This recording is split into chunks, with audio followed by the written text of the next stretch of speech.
हे झाले दोन मुद्दे क्लिअर. जर 54 लाख नोंदी मिळाल्यात तर त्यांना प्रमाणपत्र वितरित करा. ती वंशावळ जोडायला 54 लाख नोंद जे ते वंशावळ जोडायला काही कालावधी लागतोय. त्यासाठी त्यांनी समिती गठीत केलेल्याचा सुद्धा एक शासन निर्णय दिलाय त्याबाबतचा. आता ह्या नोंदी मिळाल्यात म्हणल्याच्या नंतर त्यांना प्रमाणपत्र मिळायला लागले. ते मिळणारे जे वंशावळी जुळल्याच्या नंतर ते 100% मिळणारे.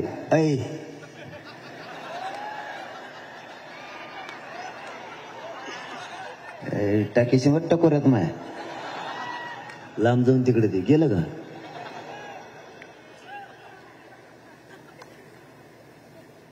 मला वाटलं मंत्रिमंडळ उतरतं का कान वरून.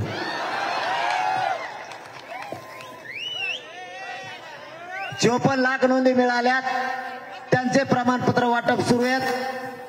आता ज्याच्या नोंदी मिळाल्यात त्याच्या परिवाराला जर द्यायचं असलं तर त्या परिवाराने अर्ज करणं सुद्धा गरजेचं आहे. उदाहरणार्थ तुमच्यातली एखाद्याची नोंद मिळाली आणि तुम्हाला प्रमाणपत्र मिळाले, तुमच्या परिवारानं अर्ज करणं सुद्धा गरजेचं आहे. ती सुद्धा आपली जबाबदारी आहे. आपल्याला सावध राहावं लागणार आहे. आपल्याला त्या नोंदी शोधण्यासाठी सुद्धा मदत करायची समाज म्हणून, आणि आपण अर्ज सुद्धा करायचे ते प्रमाणपत्र घेण्यासाठी. आपण अर्जच नाही केला तर आपल्याला प्रमाणपत्र कसं काय देतात? पटत आहे की नाही तुम्हाला? समजा आपल्या भावाची नोंद मिळाली आणि त्याच्या पुतण्याने चुलत्याने जर अर्जच नाही केला तर नोंद ते प्रमाणपत्र देणार कसं? आपल्याला ज्याची नोंद मिळाली गावागावात त्यांनी तातडीनं अर्ज भरून सुरू करा.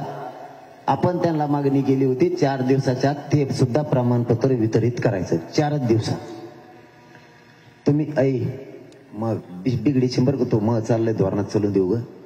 मी काय चेष्टा नाही करीत. ते वाजलं का मग माझ्या ध्यानात. आपल्याला अर्ज करणं आवश्यक आहे. 54 लाख नोंदीच्या जागेवरती त्यांनी असं सांगितलंय, हे सामान्य प्रशासनाचे सचिव सांगते ना, हे सगळ्याला मी व्हॉट्सअपला देणार आहे, टोटल मराठ्यांच्या आणि मीडियाच्या बांधवाच्या सुद्धा. 54 लाख नाही तर 57 लाख.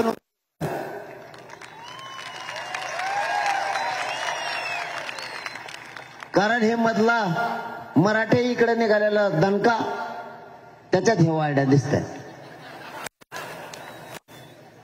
आता 54 लाख नोंदी मिळाल्यात त्यांना प्रमाणपत्र वितरित करा.